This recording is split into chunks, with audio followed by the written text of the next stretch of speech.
Hello everyone, আসসালামু আলাইকুম। টক ঝাল মিষ্টি স্বাদে তেঁতুল চায়ের দারুণ এক রেসিপি আপনাদের জন্য নিয়ে এলাম। চলুন দেখে নেওয়া যাক কীভাবে এই রেসিপিটি আমি করেছিলাম। আমি তেঁতুল নিয়েছিলাম, কিছুটা পরিমাণ তেঁতুল নিয়ে সামান্য একটু পানি দিয়ে এটাকে মথে নিয়েছি ভালোভাবে। তারপরে তেঁতুলের বিচিগুলো আমি ফেলে দিয়েছি। এরকম রসটা আমি বের করে নিয়েছি। এখন আমি চুলায় পানি দিয়ে দেব। 2 কাপ পরিমাণ আমি পানি চুলায় দিয়ে দিলাম।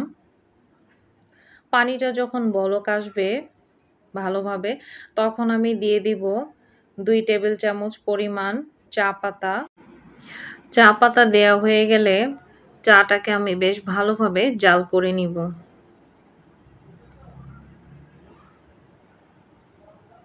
চাটা যখন ঘন হয়ে আসবে তখন আমি চাটাকে নামিয়ে নিব।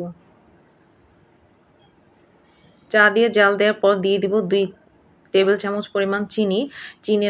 চিনি আপনারা যে যেরকম খান সেরকম অনুযায়ী দিয়ে দিবেন। চিনি দেওয়ার পর আরেকটু জাল দিয়ে আমি চাটাকে নামিয়ে নিব।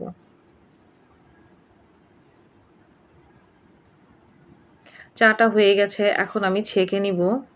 চাটা ছেঁকে নেওয়ার পর আমি যে তেঁতুলের কাপটা করে রেখেছিলাম সেটা এখন এর ভিতর দিয়ে দিব। একটা চামচ দিয়ে ভালোভাবে নেড়েচেড়ে নিব।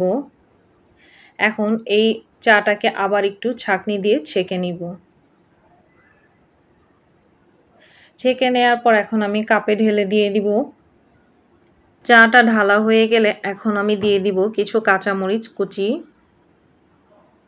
তারপরে একটু হালকা নেড়ে নিব। এই তো আমার টক ঝাল মিষ্টির সাথে তেঁতুল চা তৈরি হয়ে গেছে। তো আমার এই রেসিপিটি আপনাদের কেমন লাগলো কমেন্ট করতে ভুলবেন না। আর রেসিপিটি ভালো লাগলে শেয়ার দিয়ে সাথেই থাকবেন। তো আমার এই টক ঝাল মিষ্টি স্বাদে তেঁতুল চা রেসিপিটা আপনারাও ট্রাই করে দেখতে পারেন। অন্যরকম এই চাটে আপনাদের কাছেও অনেক ভালো লাগবে আশা করি। যারা আমার মতো ভিন্ন স্বাদে চা পছন্দ করেন তাদের জন্য এই চাটি পারফেক্ট হবে। আর আমার ভিডিওগুলো যদি আপনাদের ভালো লেগে থাকে আমার চ্যানেলটিতে একটি লাইক দেবেন এবং সাবস্ক্রাইব করতে ভুলবেন না। নেক্সট ভিডিও পেতে চ্যানেলটির সাথেই থাকুন।